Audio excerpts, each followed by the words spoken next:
through.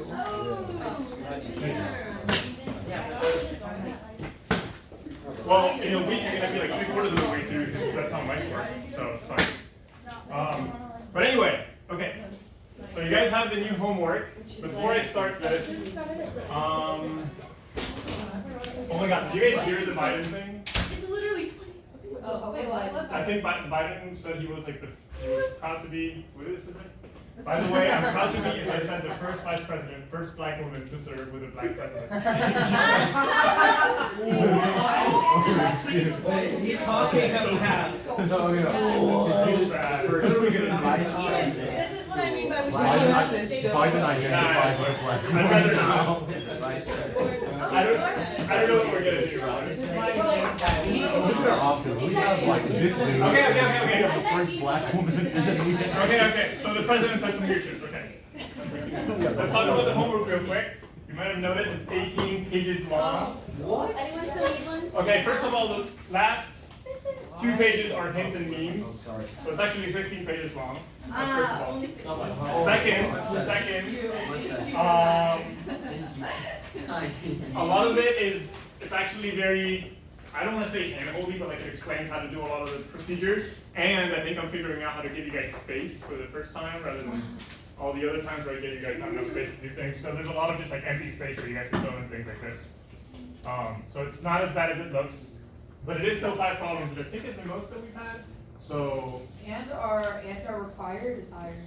and the required is higher than it's probably ever been, I think, for Yeah. resets. By 10 points, not that much. So it's fine.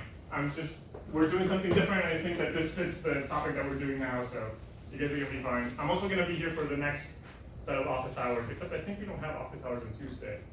Because you guys are they're making me do something else. There's some I think we have some college rep thing. Okay. Alright.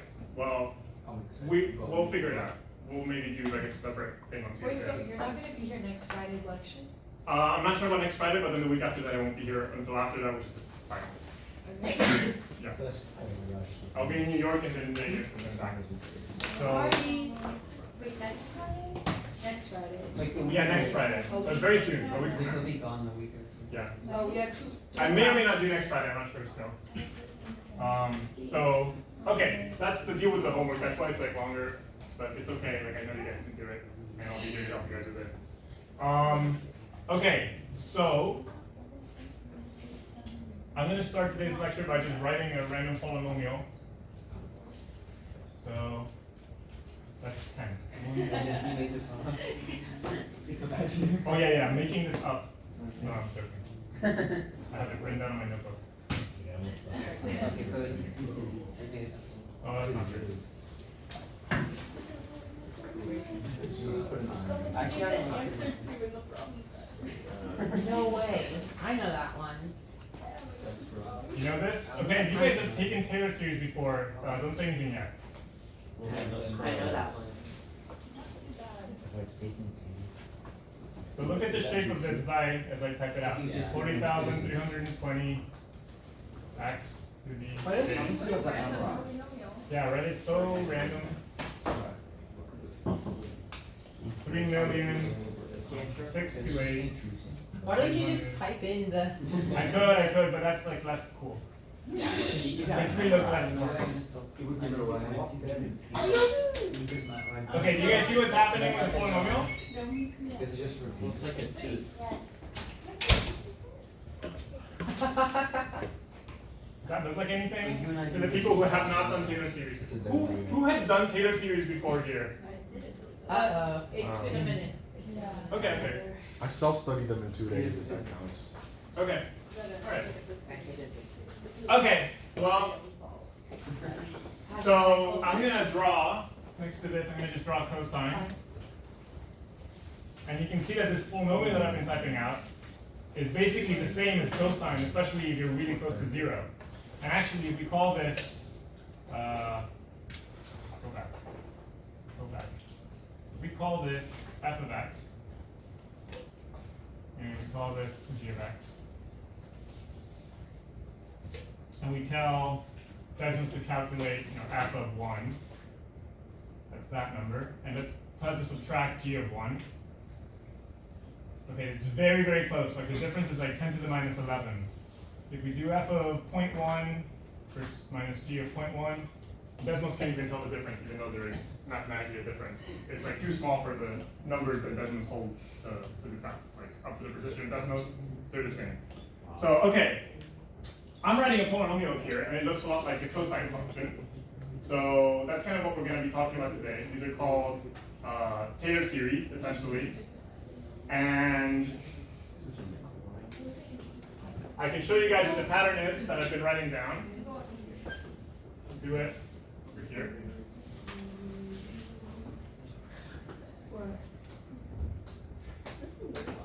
So you can write cosine. That's what I got a deal. It was a deal. People were shooting sense and everything. As an infinite sum of terms, and the terms look like this: 1 over 2n factorial. So it's like all the even numbers factorial. The sign of each term alternates, so there's a minus 1 to the n. And then you multiply by x to the 2n. So you only have odd even terms, you guys can see. Here in this series, I'm only doing 1 x squared, x to the 4th, x to the 6th. There's no odd powers. So that's why there's a 2n over here. And we can just write this out a little bit so you can see what it looks like. 1 minus 1 over 0 factorial minus 1 over 2 factorial. Or 1 factorial. Or wait. No, No, it's- I mean down. Sorry, on it. 1 over 4 factorial. X cubed, to the 4th, and so on. Okay? So if you do this sum up to infinity, then for all intents and purposes with math, and definitely within physics, you get exactly cosine of x. Okay? So wait, at 0, is it perfect or no? At zero it's perfect. At 0, you plug in 0 everywhere, you just get all these terms are 0, because they have an x in it. So 0 And you just get 1 over 0 factorial, which is 1. And cosine of 0 is 1, so it's exactly perfect. And anything for, like after 0 is not So that's not. If you write the entire series up to infinity, it is perfect. But if you stop it somewhere, which we'll do later, then it's not exactly that. But like, so we don't even know what it means, what? right? It's just like. This sum is the Taylor series Well, you just of cosine of x. Okay? Hold on. And that's equal to that And polynomial. why is it? Yeah, well this polynomial is like a part of this. I only wrote like up to term x to the power time. But if you go up to infinity, then you get cosine of x. Yeah, that's just how it is. Okay? So in fact, Desmos lets you do this. So what are the cosine x in column? So you can actually just tell Desmos, I want to do the sum, So From n equals 0. Cosine x goes x squared. and you can't go to infinity because it's a computer, so you have to go to a big number, but that's fine. And we're gonna have, what did I say? It was 1 over 2n factorial. It's negative 1. There's a minus 1 here, right? Minus 1 to the n. That minus 1 to the n just alternates the sign between each term. And then we have times x to the 2n. Then we're gonna add this top down n, let's make it go from 0 to 100. You just make the step 1, 2 if you want to make it. Yeah, set the steps to 1 so it's always an integer. And if we start adding more terms, you can see it basically just very quickly,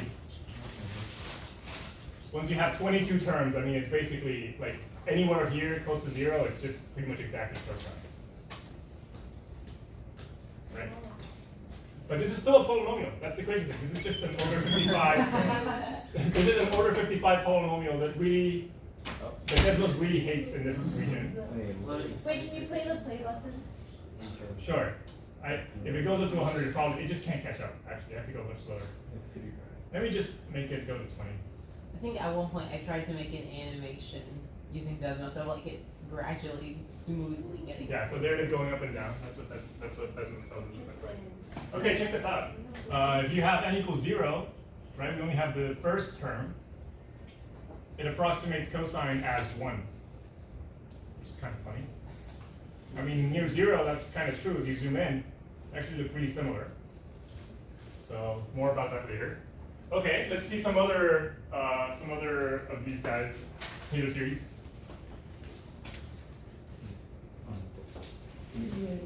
What's the actual Taylor series like equation formula? Like what's How do you calculate it? Oh yeah, what's the actual like formula? I'll show you guys. Okay. Yeah. Are you going to define it too? Yeah, I'll show you guys what it is and where it comes from also.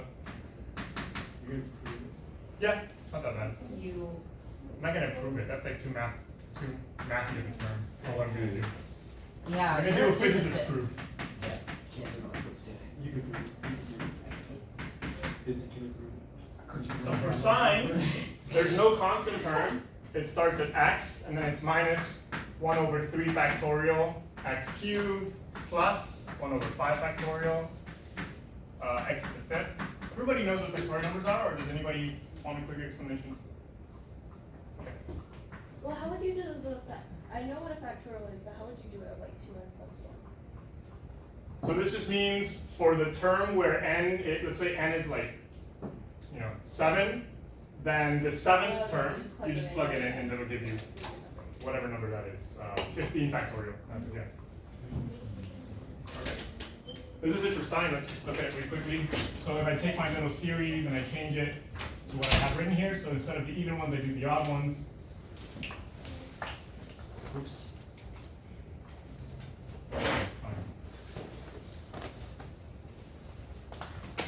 Right, let's change this to sine for comparison. And I'm going to crank up the number of terms. There it goes. It starts matching sine. There's another one for e to the x. It's actually simpler. Instead of alternating, we always have the same sign. It's always positive. And we just do, instead of skipping even or only odd, we do all the numbers. So this is 1 over 0 factorial plus 1 over 1 factorial x plus 1 over 2 factorial x squared, and so on. Let's see that one.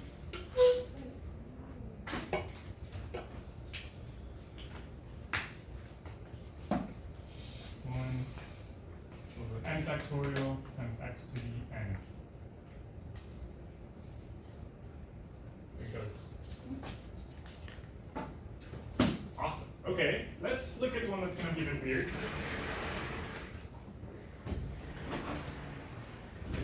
I'll start writing down definitions and stuff in a second. Just doing a quick show at first. So let's do, there's another one that's pretty cool. Log of 1 plus x.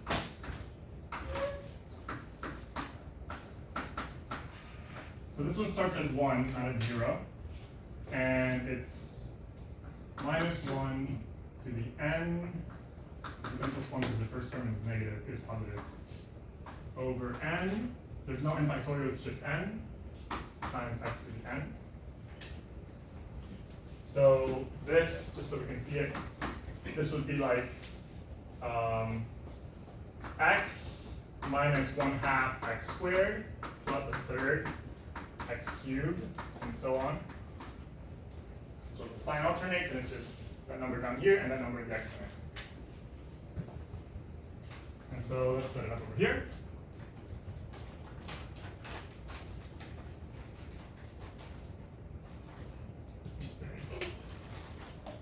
And then it's going to be n, and then we need to alternate sign. We're going to start positive, so we're going to do to the n plus 1. Okay. Put this here. Oh, it can't go from 0, it goes from 1. If we start at 0, we get division by 0. Okay. So let's see. Going to start adding terms. And it seems to be struggling a little bit. It doesn't really like to go much past this number. Let me go higher. Let's try going to 50 terms. And it doesn't keep making progress like the others would. It seems to get stuck at 1. So if you were using this Taylor series and you wanted to evaluate at x equals 2 or something, it would give you like a really, really far off number from what it actually should be. But right before 1, it's like on point, like it's right there. So there's something about this series that doesn't seem to like going past 1. It doesn't seem to converge, is the word you would use, right? to the actual function. So this is something called the radius of convergence. So every Taylor series only really works within some sort of range. And for the first three that I showed you guys, the range is infinite. It kind of just converges always. But for this function here, the radius of convergence is 1. All right, so let's start writing things down before I just keep going on with examples forever. So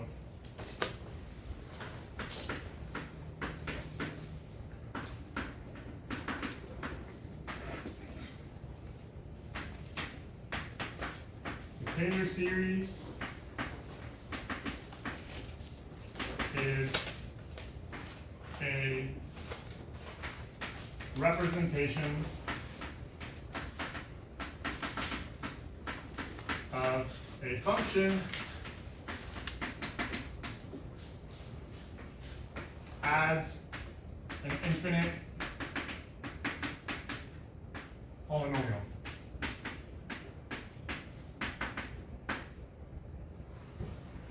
And pretty much every function that we care about in physics has a Taylor series. Technically in math, if you actually think about every possible function you could have, then almost none of them have Taylor series. But luckily, all of the ones that matter have Taylor series. So for a physicist, you can basically say there's always a Taylor series. They have a radius of convergence.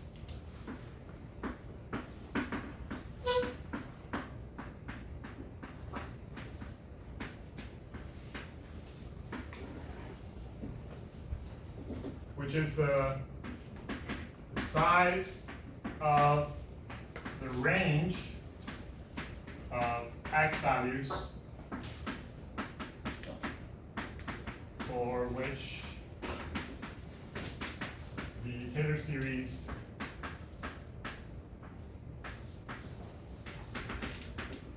works. How do you know? How can you calculate the radius of convergence? Okay, so there's a way that they teach you to do this in calc classes, and I don't remember what that was because I don't do it that way anymore. In physics, you learn to do something called complex analysis, and one of the most useful things from that was you can really easily get radius of convergence of a function by just measuring how far away you are from a point where the function blows up. So for example, log 1 plus x, well, if x was minus 1, then this would be log of 0, which is minus infinity, so it blows up. So you know that x only has sort of that much room to play with in both directions, actually. It's pretty interesting. This also works, and this is just a side note for people who are interested. This also works, for example, for functions that don't have any real poles. So this is well defined for all real numbers. But if x was I, right, then this is going to be 1 over 0, because I squared is minus 1, 1 over 0. And so I is 1 unit away from 0, which means that the radius of convergence is going to be 1. And when you do the Taylor series for this guy, you're going to see it's also 1, even though there's no poles on the real axis. So just a side note. I'm not going to ask you guys to calculate radius of convergence, but you should know that it exists and what it means. Okay, good.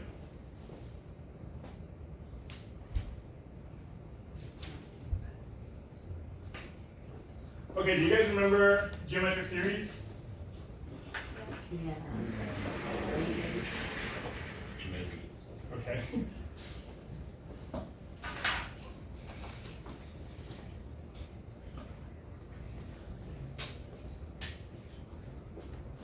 So if you have like r to the 0 plus r to the first power plus r squared. Do you guys remember what that equals? Anybody can just say it. It's like 1 over a minus r, right? 1 over a minus r. What's a? A is the thing it's multiplied by, like the beginning. So you're saying like you have like this times a? Yeah. Or Okay. Or like the first term, like the. Like R0 would be R8. Yeah. R0 is 1. So A is 1. So Yeah, let's say that a is 1 in this case. Okay, then just 1 over negative 1 over, what'd you say? negative 1, is that correct? No, not in this case. 1 over 1 minus R. Mm-hmm. Oh, yeah. Yeah, it's just remembering formulas, it's fine. 1 over 1 minus r. Okay, just a fun connection, this is the Taylor series for this function, right? If you just take numbers and you add them together, then if you add powers of them together, you're going to get essentially a representation for this function, which makes sense, right? Because these match for all values of r, except of course, 0 is fine. 0 is fine? 0 is fine, just gives you 0 on both sides. Wait. Or gives you the R is 0. Oh, yeah, it gives you 1 on both sides, yeah. 0 is fine.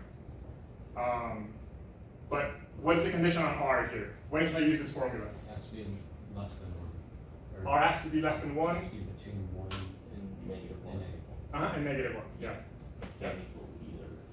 This is just another Taylor series with a radius of convergence of 1. You can go 1 unit away from 0 in either direction, and this still works. That extends to the complex numbers, by the way, so you can always go 1 unit away in, like, sort of, if r is a complex number, you can imagine this is r equals 0, you can actually go anywhere on a radius of 1, and all of these numbers will be kosher with this curve here. So that's a little peek at complex analysis. Okay, good. All right, so that's enough examples of these guys. Yeah. Yeah, Why couldn't it be, like, can we not have a negative number in the denominator? here. Yeah. So this side is fine. This side doesn't care. This function is well defined if you have a negative number of r, or this if r is bigger than 2 or whatever, or bigger than 1. That's fine. But on this side, we can try it out. So let's say r is 2, right? So we'll get, this is 1 over 1 minus 2 is just minus 1. Yeah. So this is just all minus 1 on the left. Plugging in r equals 2. That gives you minus 1. And on this side, you get 2 to the 0 is just 1, plus 2 to the first power is 2, 2 squared is 4, and this is 8, and so on. So the numbers over here, if you do sort of step by step, there's 1, and then it's 3, and then it's, whatever that is, 7, and then it's 15. That keeps exploding. That's not converging to any number. So that's why you would say that this is like not kosher in that case. Yeah. Okay. All right. So the radius of convergence is 1. Is 1. Okay, so that's both directions. So either positive from 0 or negative from 0. So you can live between minus 1 and 1, and it'll work. All right, so how do we actually find the Taylor series of a function from scratch?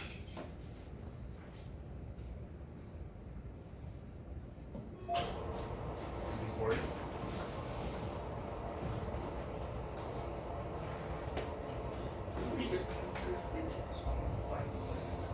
One, two, 9, 10, 11, 12, 13, 14, 15, 16. All right.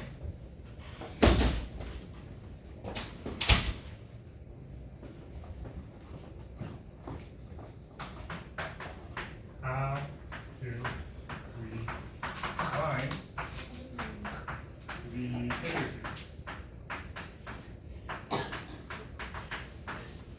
Of some function f of x.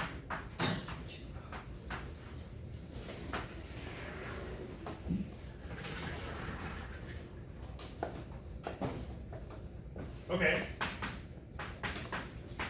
It will look like this. We know that it's going to be, I'm going to call the Taylor series T of x.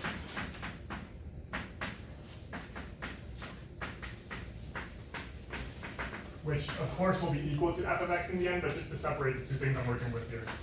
It's going to be a0 plus a1x plus a2x squared, and so on.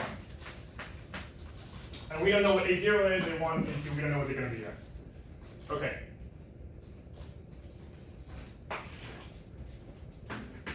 Condition.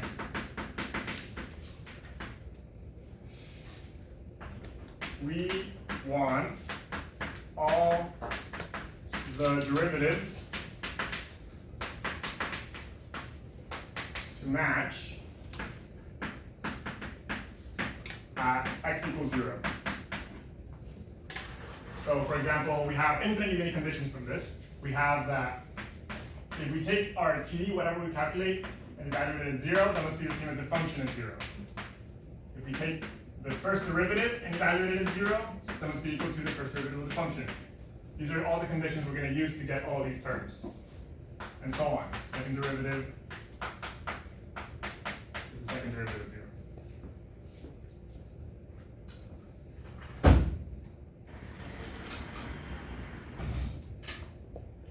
Does that make sense? So that's how we're kind of describing, that's how we're telling t all the information about f is in its derivatives. Can you repeat what's matching at 0? So Yeah. derivatives. Yeah, so what we want to do, we want to figure out how to find a0, a1, a2, and all those numbers. The conditions we're going to use to tell us that is that the derivative of this function, every derivative of this function, at x equals 0, which is some polynomial, it must match all the derivatives of the function we're trying to approximate. Okay? So in order to find a Taylor series, you have to know how to differentiate your function, basically, and plug in 0. That way you can do this whole procedure. Okay.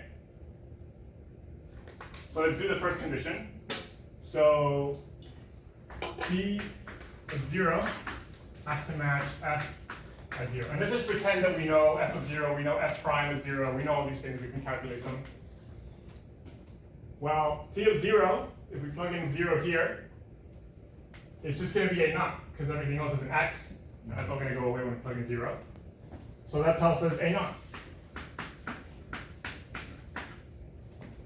Okay, sweet, that's one of them.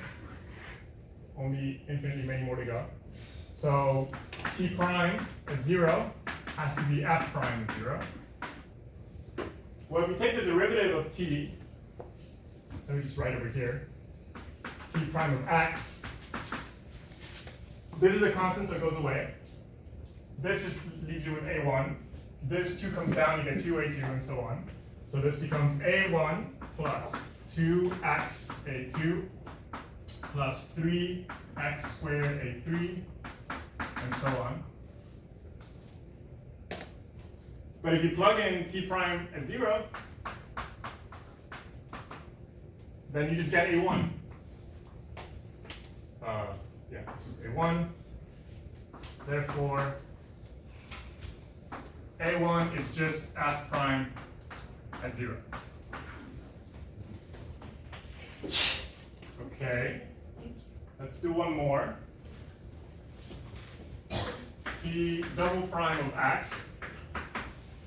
If we go from t prime and just differentiate this, this x is going to go, this is going to go away, a1 disappears.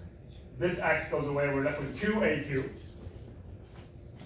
2a2 plus 6x a3 plus other stuff. With t double prime at 0, it's just 2a2, just the constant is left over. Which means that, remember t double prime at 0, our condition was it has to be the second derivative of the function at 0. So a2 must be 1/2 f double prime at 0.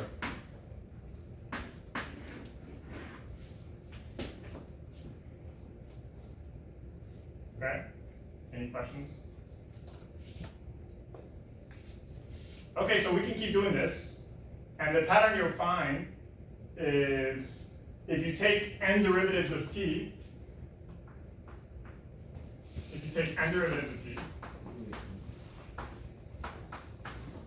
then you're going to have a n plus, oh, actually, wait. You'll have n factorial times a n. Is that right? Yeah, that's right. Plus other stuff that has x's in it. So we can like factor out that x, stuff with x. Okay, where did the factorial come from? Yeah, okay, good question. So imagine we're looking at t of x and we're just looking at the term a n x to the n, which is down there somewhere. So when you take one derivative of this guy becomes n a n x to the n minus 1. And you take 2, and it becomes n times n minus 1. a n x to the n minus 2. Okay. And you keep going, and if you take n derivatives, then you're going to have exhausted all the powers here. It'll be left as a constant. And you'll have n times n minus 1 times n minus 2 down to 1, which is n factorial. So factorial is just whenever like it just keeps going. Factorial means 1 times 2 times 3, up to n. Okay. That's like what factorial means.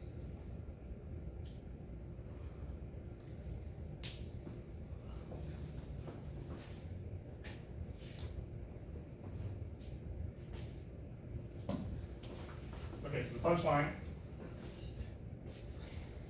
is that an, the nth term, is just going to be, if you solve for it, it's going to be 1 over n factorial times the nth derivative evaluated to 0. Can we go back to this A2? This guy? That guy. So were you here? Yes. So if you evaluate it 0, you get this. Does that make sense? Because everything else is an x with it. Yes. And then we have, this was our condition. Yeah. So we just solve for a2. Divided both sides by a2, basically. Oh, Right? Yeah, you see it? That makes sense. And that's why there's a 1 over n factorial here, because we divided both sides by n factorial to get this. So now we have the nth term, that's basically like having all of them. And no, I won't do an actual proper proof of this.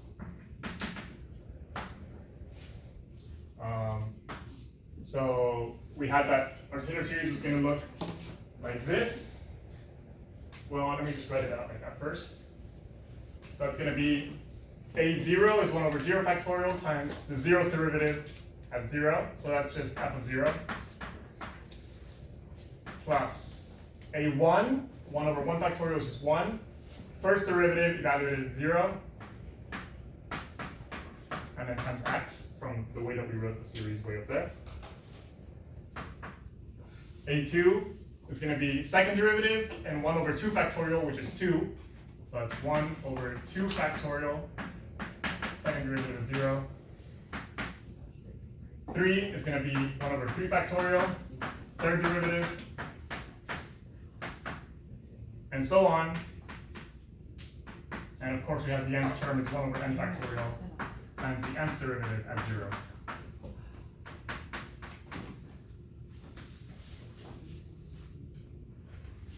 Which I could just rewrite using sigma notation.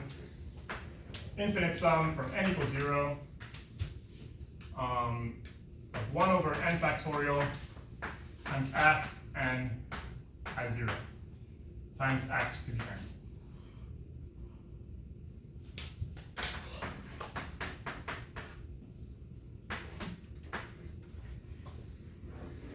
Okay, that's kind of gross, but yeah.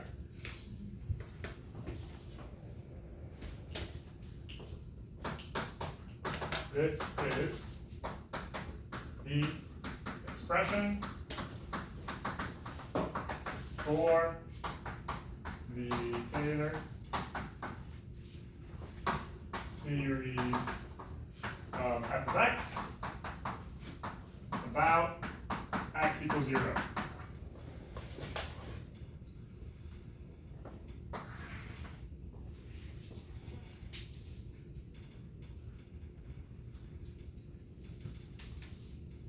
So let's do it together. Let's try to do it for e to the x. Okay, all that we have to find, it's actually kind of simple. All that we have to find is like the nth derivative of the function that we care about. So if f of x is e to the x, what happens if I take like n derivatives of e to the x? What am I left with? E to the x. E to the x, that's its whole deal.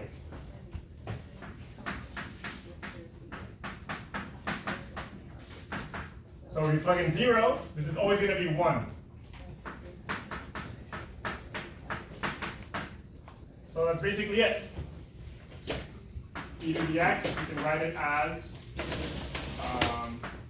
using that formula, the sum from n equals 0 to infinity of 1 over n factorial times 1. All the derivatives at 0 are 1. X to the n. That's what we have already, right? Which is 1 plus x plus 1/2 x squared plus 1/3 factorial x cubed and so on. That's what we have earlier. Okay? Alright, I'm gonna call somebody up. Let's do, yes? So, that equation that you got up, that's specifically for the zero, like, in case when x is equal to 0. Okay, so we're expanding about 0. So I'll explain what that means in just a second. Okay, and then this one is for, The general. This is us trying to find this equation. So this is like part of the procedure for us to kind of show that this is I've true. never had it. okay. Yeah. Yeah? Like I get, yeah, I don't get how you went from just doing the like derivatives to like that on the right. To this? Yeah. I just used this equation over here. All I did was I plugged in this factor right here. Okay. So that's what I was finding first. Once I found it, no matter what n is, it's always 1. Yeah. I just put a 1 in there, and that's how you get this. Okay.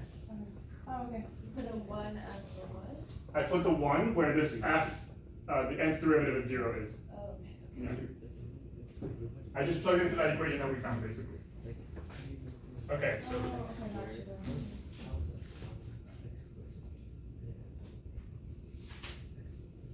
gotcha. number 13. There you go. Yeah. So, Okay. You can walk us through it, right? yeah, well, Okay. do you want to bring anybody up or do you want to go on your own? I'll go, man. I Okay. I'll go. Got it.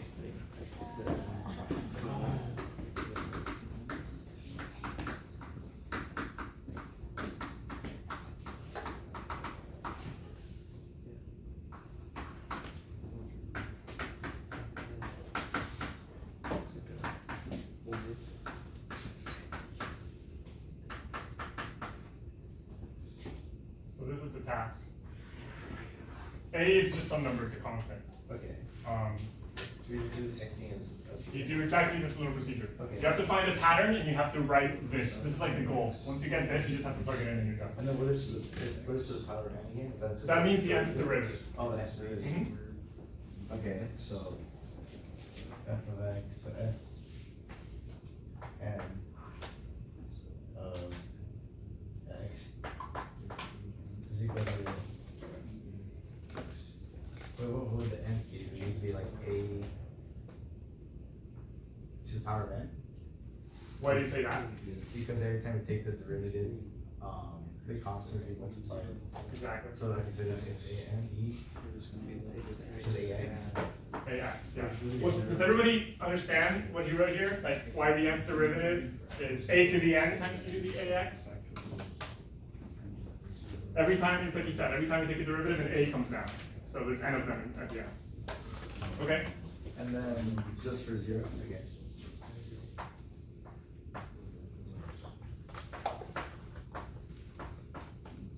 So when you plug in 0, It's just a and n, just a and n. a to the n. Then we plug it into this guy. Uh-huh. Okay. Can you do it below? Oh, You can push the board up and just go below. It's fine.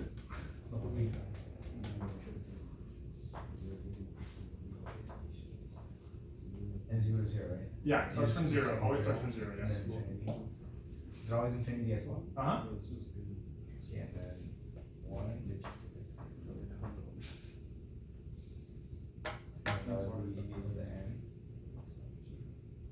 Times x of n? Mm-hmm. Right. X to the n, yeah. Sorry, what are we solving for? We're finding the Taylor series of that function. Okay, got it.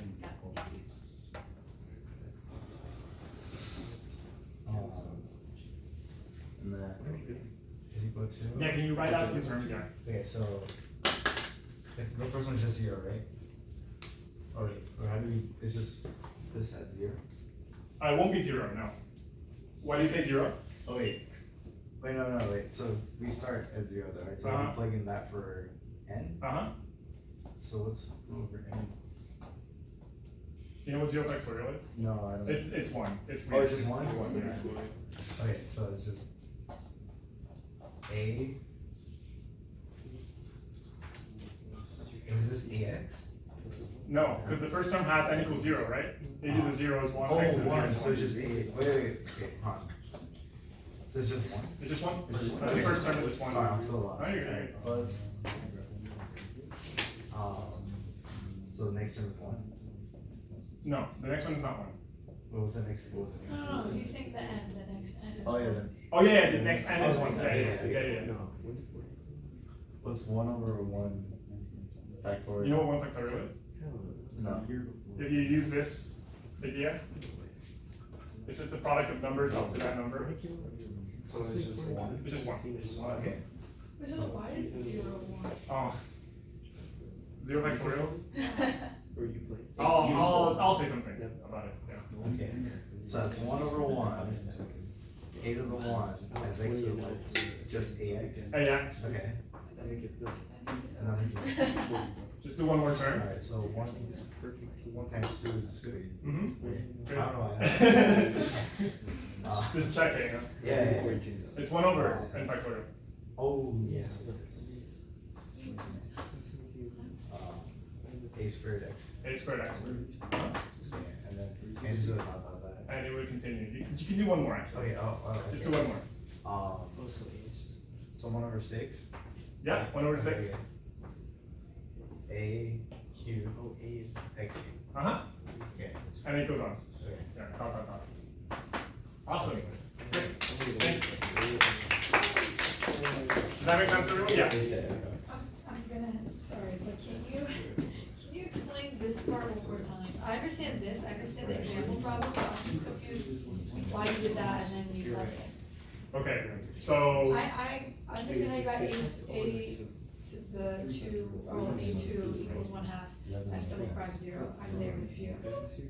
yeah, And why, and then, what's with the t to the n x?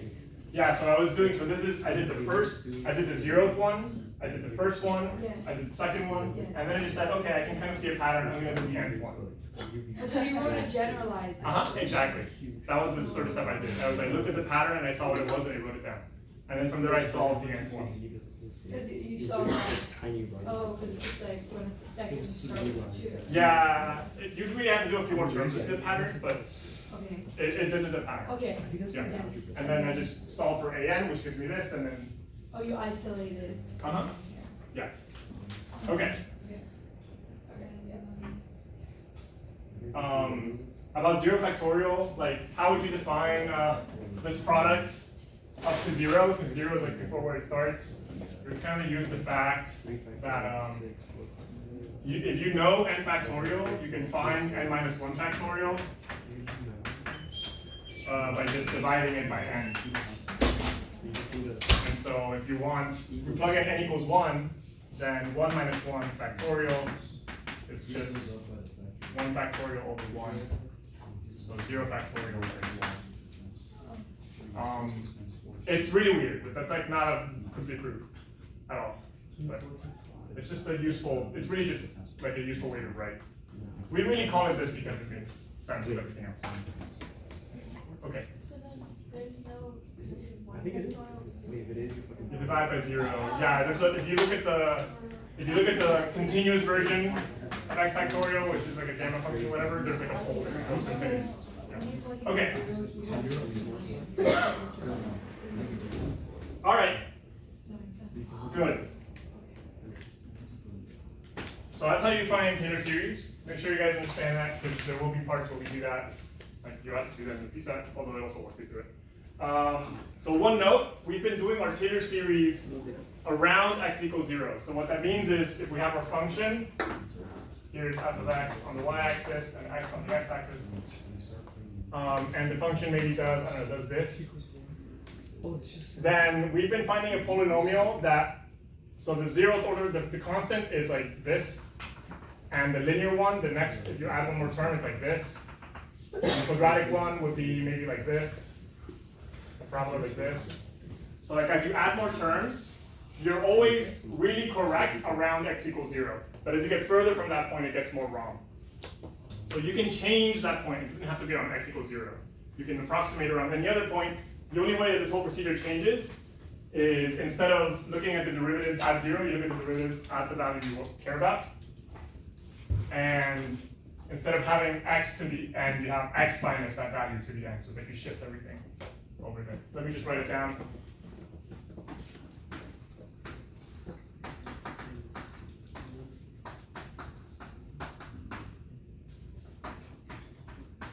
Okay, I'm calling this a generalized Taylor series. This is actually just called a Taylor series. The one that's around x equals 0, technically called Maclaurin series, but nobody calls it that in like higher level physics at least. We always call them Taylor series. I was looking up Maclaurin on Wikipedia this morning, so I was like, who was this guy? And apparently he was like a child genius, or like really good at math and whatever. But he didn't invent the Taylor series. He just used them only at one specific value of this place vector. So only at x equals 0. So I'm just gonna keep calling them Taylor series because I feel like it was just like this guy really developed them around x equals 0 and used them a lot. And so it got his name when it's around x equals 0, but yeah, I just call them Taylor series. That's what we all call them. But yeah, I'm gonna call them generalized Taylor series. So that's gonna be around, actually the word we use is about x equals x naught is the sum from n equals 0 to infinity of 1 over n factorial f nth derivative of f at x naught times x minus x naught to the nth power. That's how it changes.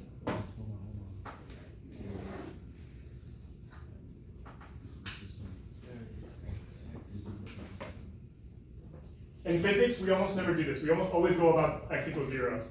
There's a reason for that. It has to do with small numbers and how those are, we'll get there. Doesn't matter. Okay. Okay, any questions so far? Going to a different topic? Well, it's the same thing, but something different. I have one question. Yeah. It's just like, so here the terms for 3 or whatever is 1 over 6a, whatever x to the 3, and up there it's 1 over 3x. It's 3 factorial. It's 3 factorial. There's a little exclamation mark. Oh, okay, Yeah, sorry, thanks. yeah. Yeah, because it's also. 209.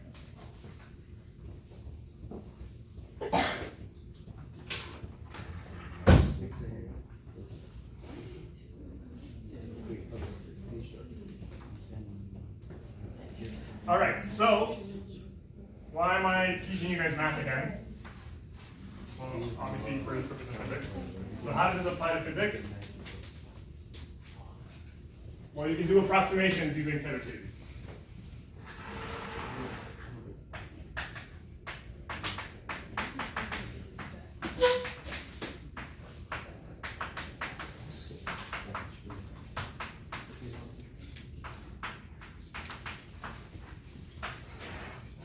So if I draw sine of x,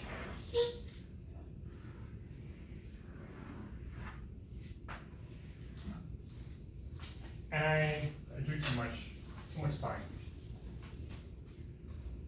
And let's say I just really zoom in, make a tiny little box around here, and I zoom way in. It just looks like a line, right? That's not controversial, just sine of x. Just looks, if you zoom in a lot, you can imagine it as Nesmos. I don't want to pull up the projector, but yeah. Yeah, it just looks like a line, right? So sometimes it'll be useful to say, well, our x is small anyway. We're always close to 0. Why don't we just treat it like a line and save ourselves the trouble? And our answer won't be exact, but it'll be good enough for all our purposes. Good enough for our purposes is like the key. Okay? So, you can gain approximations of functions by truncating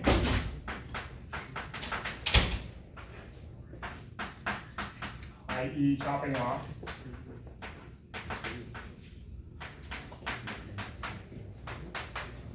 the function's Taylor series.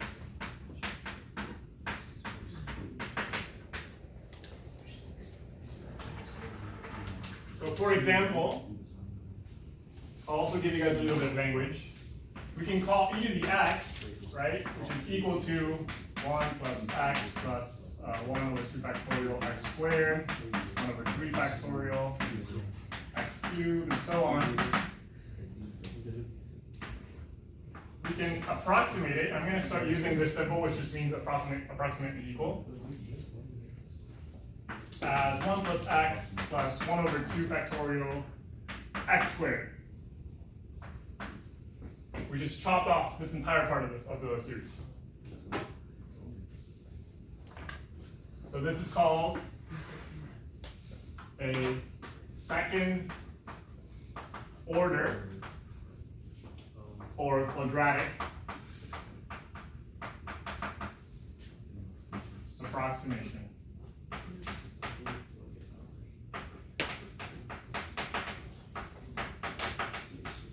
Slash expansion, we also call them expansions.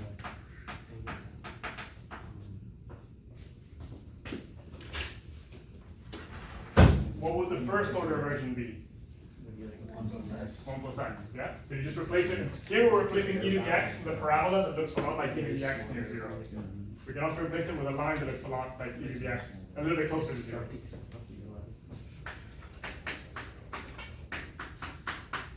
This is, yeah. First order slash linear. Same thing. Whatever. Okay. Okay. So let me ask you guys a question. So what's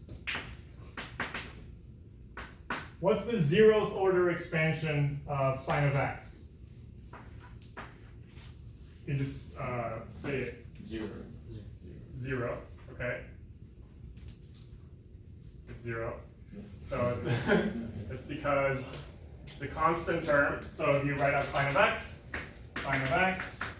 was x plus minus 1 over 3 factorial x cubed, blah blah blah, higher stuff. But there's no constant term, so that's like saying that the first term was 0. So sine of x is kind of 0 if you're close to the x-axis. Okay, what's the first order expansion of sine of x? X, yeah. So we'll say this is 2 0th order, 2 first order. What's the second order expansion of sine of x?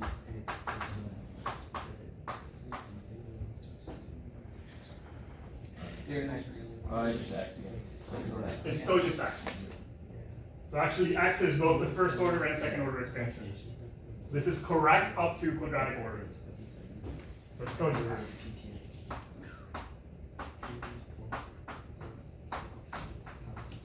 Okay?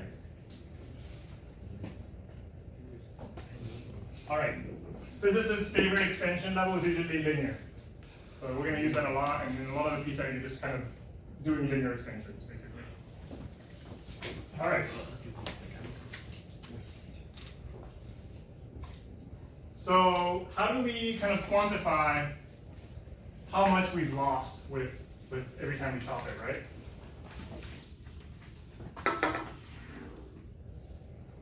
So let's take e to the x.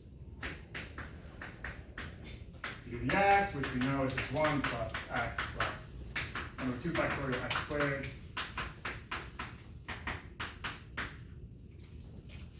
Let's say, so I'm going to introduce another bit of new notation. Let's say that x is much less than 1.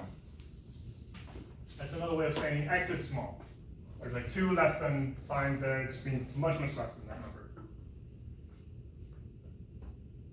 This is kind of a fancy way of saying that wherever there's an x, we're just going to treat it like it's a 0. There's nothing there.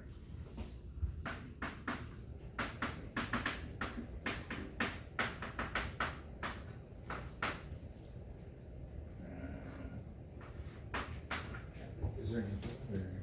Is there what? Is there a name for that? The X is just less than the box. For the symbol? Yeah.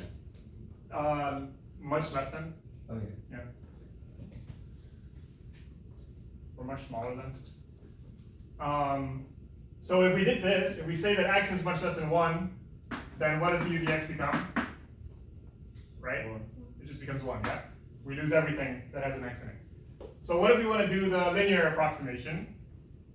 Because that's this case. Now let's say that x squared is less than 1, right?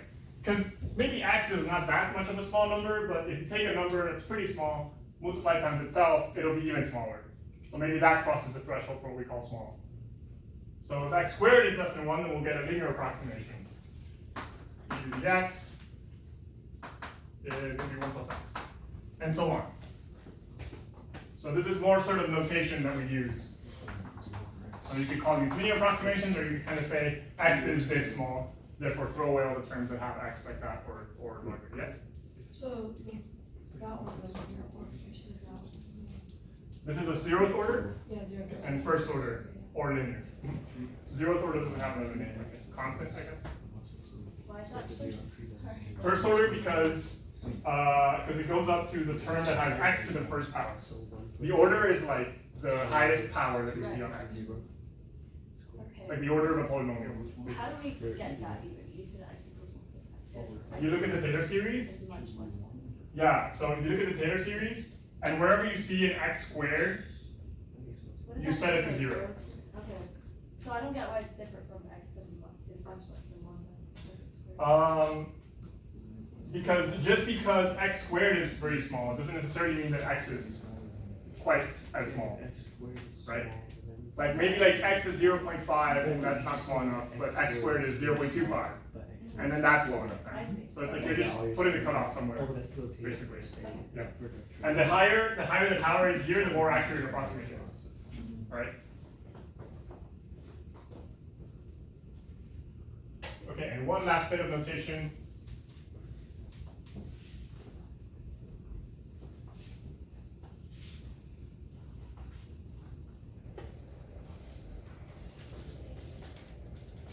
You guys ever heard of big O notation? Wait, why are we talking about big O notation? Because it's not just for computer scientists. It's for any time that there's a sort of expansion in terms of orders or something. So, I assume you heard it in computer science context. Yeah. So, we write it as a curly O of some variable that is small to some power. This is context dependent, so this does not have a specific meaning. It depends on the context you're using it in. It's just a shorthand for whatever. We'll see some examples. So this means all terms with x to some value k, where k is greater than or equal to n. For example,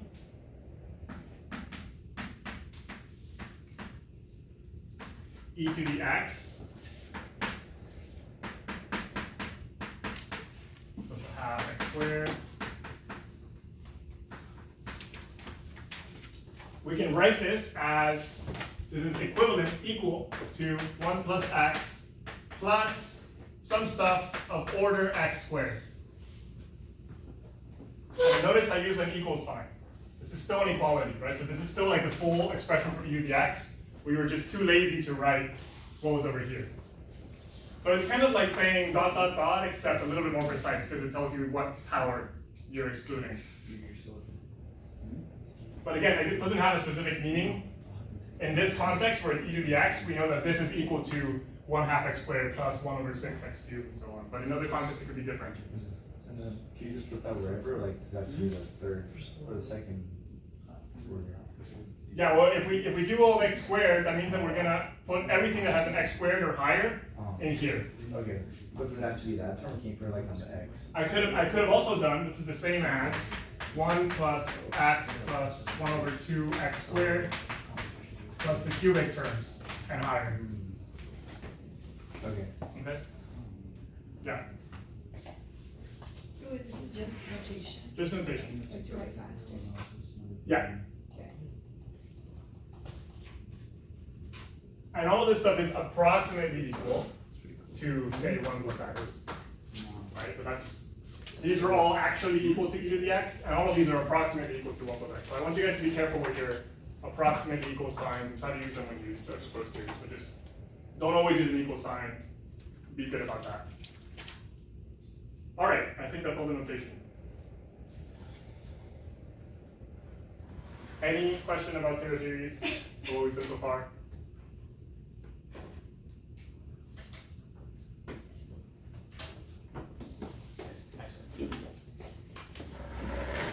Yeah. Are you usually using Taylor series about 0? Yes. Maclaurin? Pretty much always. And can't you just like take like there's like some standard ones like either x, blah blah blah, and you just edit them a little bit? Uh-huh. Yeah. Is that Yeah. what we'll be doing? Yeah, that's problem 5 in the problem set.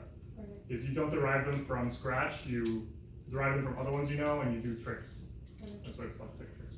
Anyway, So this is kind of just a general like question of their application in physics, but it just from my understanding of the memes, like with the fact that physicists generally don't go over second order, are we only working with like small numbers such that the approximations remain reliable? yeah, Okay. yes. Yes. Well, this doesn't actually have to be a small number. You could also make it a big number. And then just center it like near that point. Yes. Yes, but that's not really how we think about it. We usually think of centering it at a different point. The reason physicists always use Maclaurin series about x equals 0 and not the general Taylor series is because we don't really think of it as like a Taylor series about a different point. We just change the function so that that's the new 0. And we look at deviations from that value basically. Yeah, that's functional. Yeah, it's really the same thing. But it's the way we think about it because we think of something being small. And if it's small, it's close to 0. So that's kind of why we use that way of writing it. Yeah, so for example, when we were doing the Taylor series, we had the Taylor series for e to the x, written it a gazillion times. So n factorial x to the n. Not going to do the little everything else. And we found that the one for a to the x was 1 over n factorial, a to the n, x to the n. We could have just gotten this by plugging a to the ax into this one. The same thing. Right? So you can do, there's a lot of little tricks you can do to quickly find Taylor series based on other ones you know. Okay. Is theta just a random variable? This is, I know, it's like a capital O. I don't blame you for calling it theta. But yeah, it's a curly capital O. Got it, thank you. But yes, it's called big O notation. Right. That's literally what it's called. Okay. All right, let's go to physics. What time is it? Okay, you guys get a break. We'll do 10 minutes. You guys are tired. Thank you. Please try to stand up and stretch.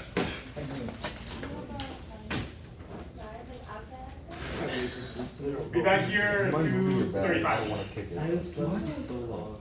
I don't care. Like, yeah, right? At least like real sleep. Yeah. What do you do Yeah. this semester? I think so. Wait, Yeah. Yeah. I want to protest the weight release.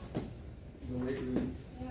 Oh yeah, I think I would have passed my linear algebra test if you released it. I would have had like that Yeah. indomitable human spirit type stuff, you know? I'm not sure. May I ask you to grab it? Most of my work is strapped, right? No. Wait, late release of what?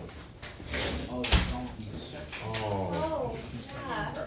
Oh, I was looking for that yesterday. I was about to ask you, are you gonna drop today?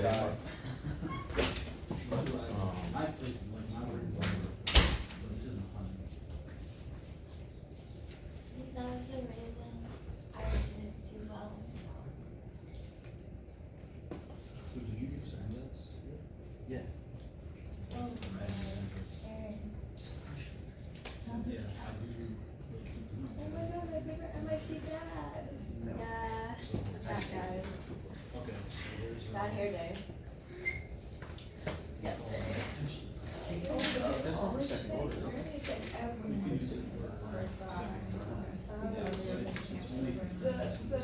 Damn, why does RSI have to be going? It's like all high school student programs are coming. Oh, that might be when. So what thing? It says, look, it says, Today? college fair, guys, listen, everything. When, July 9th, Yeah. 5:45 to 8:30 p.m. Where? It makes sense. I Some thought it was auditorium, I Maria, don't know what I Maria. pronounce that. Presti? Yep, that's the one. And then 7th, 8th grade college fair tabling, allowing students to browse the booth and ask all questions. Who all MITES summer students plus RSI, Viva Works and other high school programs being held on campus. So you have. Right. Same thing as Something about the industry that's kind of interesting is that I look back at like my mindset Yeah, set it's like a bit ago, 21 right? colleges. And it's like one of the things I wrote about was specifically about like the difference between for a pendulum and like it was like where you pass it and it's just like I think it's like really weird the fact that like we can understand But they would have said that. its rate of change or something better than we can understand where it actually is. Despite the fact that like we can only actually measure where it is, right? Like I can't tell you the like instantaneous velocity at some point I can give you well, no matter what I have, it's always there. Right? Yeah. And so You're saying that you can understand the second derivative, right? no, yeah. Is that what you meant by Oh, I rate? said eventually. Well, yeah, Yeah, okay. But it's just like, again, that's where I think Yeah, yeah. So what you said was to understand. the rate of change of something, but not actually like where it is. Right? Like a pendulum, like if I put it into the you can't do a cosine, right? Because like it stays there, where you can't do that. Right? So you need either a better if you put in like another like order of it, it becomes like another one of the pendulum functions, where you have the amplitude function that's a passive change. So Yeah. yeah. So then. I don't know how you can get like a better approximation if you're doing like large leagues. Well, I mean, even if you have like a harmonic equation, and then you have an exchange terms, it's already discussed. So like, it's just really, it gets really hard. Yeah. Oh, by the way, I have another interesting problem for you. Take this. Yeah, you're welcome to see. This is also. I'm giving them different problems also. Really? Yeah. You got it, well, much. So in this one, I didn't have a mass with some coordinates x, y, so it's two-dimensional. And we have two walls, and we have these hinges here, This is very good. and we have springs. So this is the same thing as. There. What is this? Okay. So this is. Equal K or? Equal K. And let's say that the relaxed length of the strings is going to be like L naught.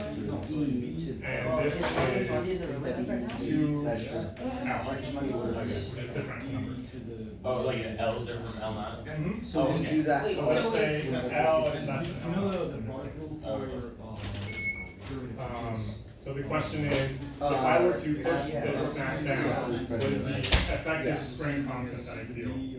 Oh, Yeah, yeah. it's Oh, like yeah. U times the prime of that, yeah, I know. Okay, let me. For small displacements. Let me think. Oh, for small displacement. So it's involved. Is this another pendulum situation? Kinda, yeah. I honestly want to Yeah. switch. So, Everyone in mine, architecture and engineering design is actually engineering. Okay, Wait, like you asked me to, why are we in Hard what work. a BBU? Cause like some people architecture still and do. That's your literally architecture. direction. Yeah, so like, That that makes looks sense. for I like, that. I would like, Delta X. but like everyone in engineering, just like everyone wants to be. Yeah, you're right. So you take the first one, we just leave it as. Yeah. And you're welcome to try it as well. The second one, which is. So this thing right here gives us that. So I know that not the whole thing, but it just goes. Are you saying that? Or whatever the hell that is. Yeah. All beginners, it's 3 beginners. That whole thing is Like, I don't know how this was pulled You off. have to, you take the. So the derivative of this is basically. Oh, you're doing the opposite of product. Yes, you have to come back to the. But then, when, So we have to so, figure that out. that, wouldn't that be B over M E to be Yes. the derivative of beginning of, yeah. Exactly, but then. Yeah, we'll get to it. It's not simple. getting- it's I like- think it's like E, B, L. And it's such a long class, 2 hours is so long. I can play video games. So you have, if you take the derivative of this, right? D over dt. And we just finished our final over midterm, and I do not want to go to it. Is there gravity in this problem? No. Mine's just like fucking drained us. Everyone. Talking about our project. I can show you the. Well, so do you feel burnt out? Yeah. Do you feel burnt out? Yeah, I'll trust you that you did the Bro, BO. what you think you did on like the counter? 100% got like a 20. Have lows. Okay, good. I got like a 2 on that. That did you? Okay. I really want to finish my food, but I don't have a fork. No, it's just confused. What do you think of the physics exam?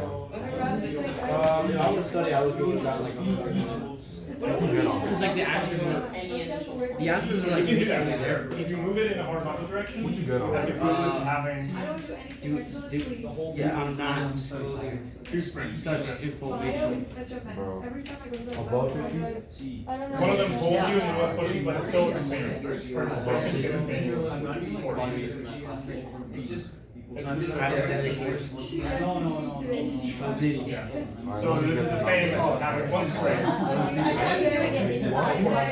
Fun fact. Yesterday, I FaceTimed my friend who's doing Clean Summer at Naval Academy. They have more unscheduled time. Military, Because if you stretch a spring, naval it's just officers, like, they're they're not not like like relaxed. mites from us. I know, mine's so like draining, Like dude. it's fine. This isn't. I was getting pulled with the same force. Bro, you know what I did yesterday? If you I compress it, walked it's 8 the miles in the morning, and then when I came back, I got to rest 5 minutes, and then we had to go to the 3-hour athletic interface activity. And then after we got back from that, I chilled for 2 hours, and then we had to walk back to the fireworks. There's a mandatory soccer tournament. Oh, yeah, that's true. Okay, my legs feel like butter, so I'm gonna sit on the side. 2 people signed up. I signed up. Because Two people. L is You run less the than L Diego, are you coming? My intuition I is signed telling up. me. When is it? Wait, what time is it? I'm about to pop you, bro. I You wanna take pop me? it. Yeah. Low key, yeah. Because like. Hey, what time is it though? If they're both It's mandatory. If it's mandatory, I don't care. I'm going to bed at 6:30 and waking up at 2:30 afternoon. Yeah, It's you're not right. mandatory. I don't care. It's not mandatory. You go with your show. Bro. That one's optional, right? My hands are sore. I didn't know Wait, my so that's. Hey, who's your cluster again? Who's your cluster? Who's in my cluster? No, but who's your rising? Zatal, if you drop that song early, I might go. Honestly. Rising. Just to bump that song. Rice. I'm dead serious. I'm dead I'll serious. put a song. Please, I kind of want. I really. Song that I There's just something sing. against rice eating people. Huh? Who's against rice eating people, bro?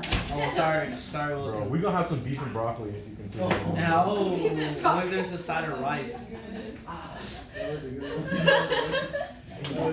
it inspiration Is it for in my broccoli? song? is. Huh? It is. Wait, Bro, I what's switched your the order song for the name? joke, bro. Diego, that's how things work. Right now. Well, why don't Alright you- guys, 6 p.m. let's come back. Dude, I said Hey, you watch parties. We'll just do the last 10 minutes. So I'm gonna do these last 10 minutes with a teaser for next week.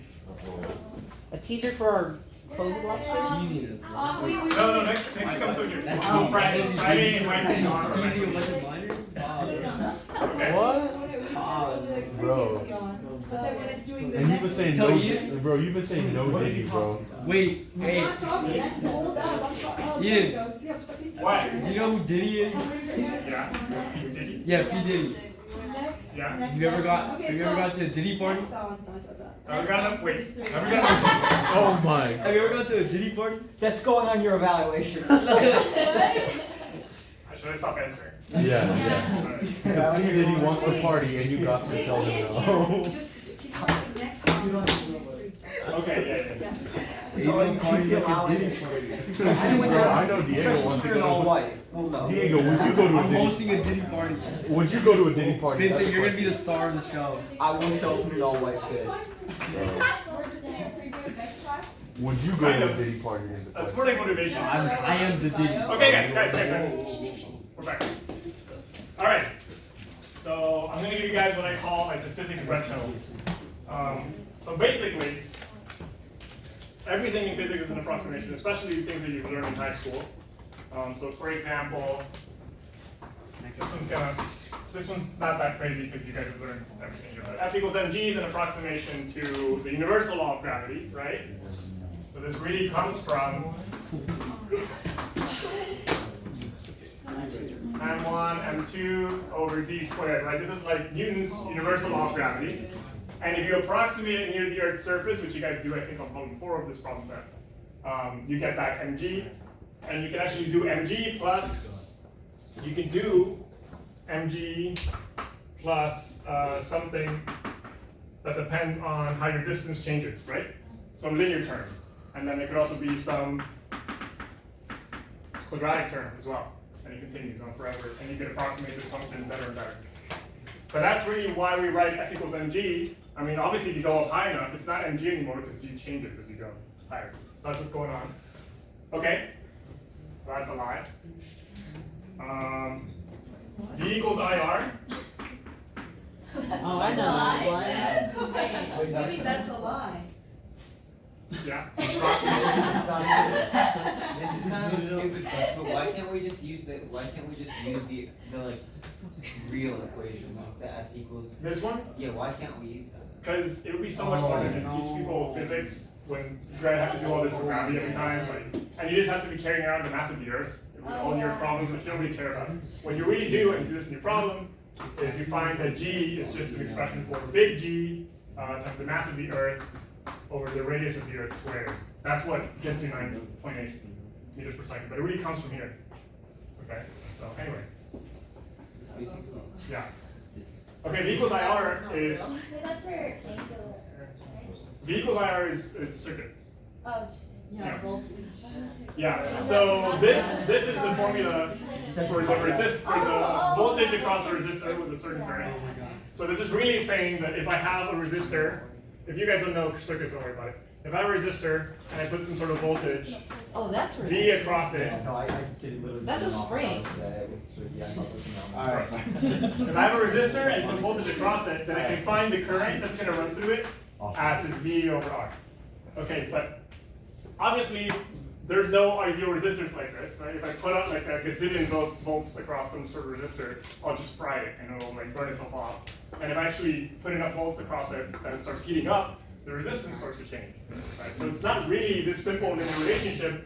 This is some approximation of, you know, the current is some function of the voltage.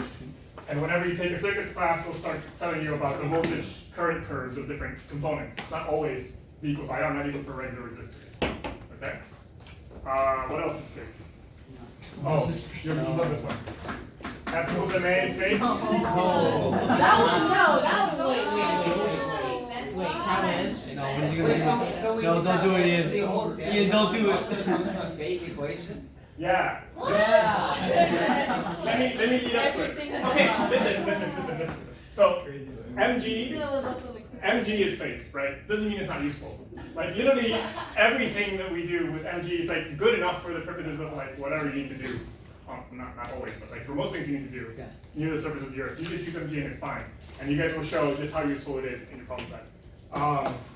But before I do F equals MA, let me do one that sort of leads up to it. So momentum, you guys know is MV. Yeah. Okay. So in relativity, special relativity, you write it like this. V over C squared. Is this the special relativity part of this class? Yeah, this is it. So this expression here is more correct when V is really high. But if you're sort of at very small v, it looks like a line of slope m, right? And if you look at this function, v over 1 square root of 1 plus v over c squared, you take a Taylor series, it looks like just a line near x equals 0. And that's why for small velocities, much smaller than the speed of light, we use this expression over here. But it's really just an approximation, right? And if we're like doing day-to-day stuff, we don't need to use this like ugly expression for everything here. So it's fine to approximate things. Yeah. Isn't it minus? Yeah, it's. Oh, yeah. Thank you. Because I was thinking in my head, like, because I remember there's like a contradiction when you have V is equal to C, and then Yeah. you have like. Yeah, it explodes as V approaches C to infinity. Yeah. Thank you. So this is also fake in that sense, right? This law over here that I wrote as the real one is fake. What? This is really an approximation from general relativity. No. I'm putting my foot down. I could write down like Einstein's field equations here, but it doesn't really matter. The point is this comes from this and it's more precise than this is more precise than this. That was accurate. But for most purposes we don't need the full precision, right? So there's no point. Is general relativity fake too? Yeah. General relativity.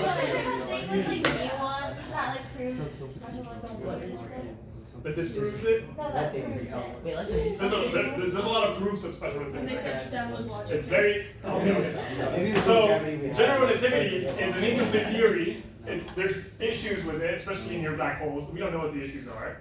We're still trying to figure it out. There's a lot of theories, and we need testing, and we need like high energy colliders to do all this stuff. But right, so really, there's like some sort of theory of everything. No. Which is what like Einstein and Stephen Hawking died trying to find, that is maybe like the true version of general relativity that also works with quantum mechanics. That doesn't actually happen right now. We don't have this. So question mark. So, but general relativity we know is some approximation of something more precise that we still have to find. Okay. Yeah. Okay, I guess my general question is like, if we're saying these are all like mathematical models that like are approximations of like a bigger concept, is there such a thing as like a model that's like completely precise for like a specific field? I think that's in some fields. I think Maxwell's equations are correct, except for this. So the theory of everything still has to correct Maxwell's equations, because Maxwell's equations sort of have quantum mechanics built into them already, so they play nice with quantum mechanics. But there must be something I don't actually know. I'm sure that if you go near the center of a black hole, like Maxwell's equations stop working as well as they should. Because I know that quantum mechanics and general relativity don't like each other, so weird stuff happens there. So I'm pretty sure. I don't know. Is there anything that's actually completely right? I mean, so it depends, because V equals IR for the right definition of R, which is the slope of the line near your small voltage, is right. Like that's just what that means, right? It's not that these are really wrong, it's just that you have to understand that they're approximations. And everything if you guys do physics or even engineering, you're gonna do so many approximations, you have to get good at telling, when we're in the regime where it works, when we're not in the regime where it works. That's part of the skills you have to pick up, right? And you're gonna see soon the reason why we do these approximations. We can't solve the problems if we don't approximate them sometimes. We can't get any information out of them unless we do these approximations, right? So there's a point to all this. But yeah, physics is mostly just like models that kind of work here, kind of work there, but you have to be able to draw those lines very carefully. Vishal, do you have a question? No. Okay. Okay, so next episode Monday morning. Monday afternoon. One last one. So I was gonna say F equals MA. No. Time is fake. Yeah, don't. So F equals MA is fake. Don't do it, don't do it. And that's because No. and actually F equals MA is defined by Newton originally as F equals the rate of change of momentum. This is actually the original definition. And so if momentum is just some constant mass times your velocity, then it just becomes m times a, right? But if, as you can see, you're doing special relativity, this derivative is more complicated. And it's actually more corrections to the force that you feel, right? So this is the constant term for velocity. So if velocity is very small, you got like an MA. But if velocity is bigger, you start getting terms with higher powers of v that correct your MA. So wait, so that's what this meeting is about. Wait, Momentum dot, the time derivative of momentum. no way. Because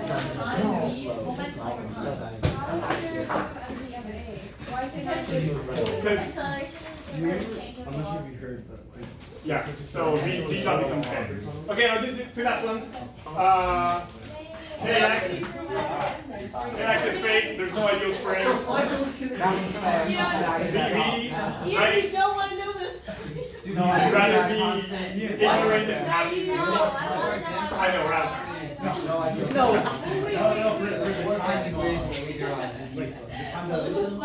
Time dilation? Yeah. Yes, please. I don't know if that's an approximation of something. It might be, I guess. According to Time the- changes on your speed. According to the law. Anyway, okay. But the KS depending on. Well, then it's not a constant. That's what I said, remember I said that? Yeah. I brought that up. Yeah, we did that. Yeah, we did. It's always changing.